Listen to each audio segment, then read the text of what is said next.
Hey everyone, this is Onyx Angel. Today we are going to show you guys how to create a restore point in Windows 10.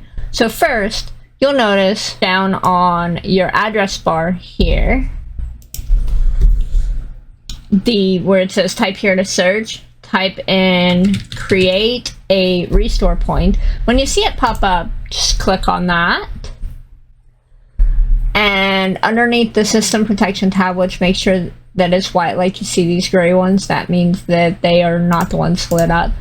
And you will see here where it says create a restore point right now for the drives that have system protection turned on.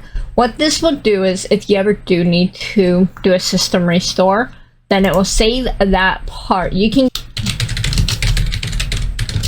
so we're gonna just call it you can, not really a name, but it's like a description to help you identify it.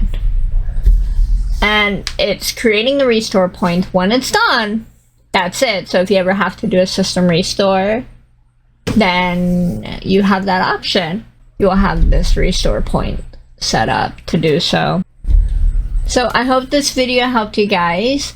If it did, please feel free to hit like, subscribe, and share. So thank you guys so much for watching, and I hope you have a wonderful day.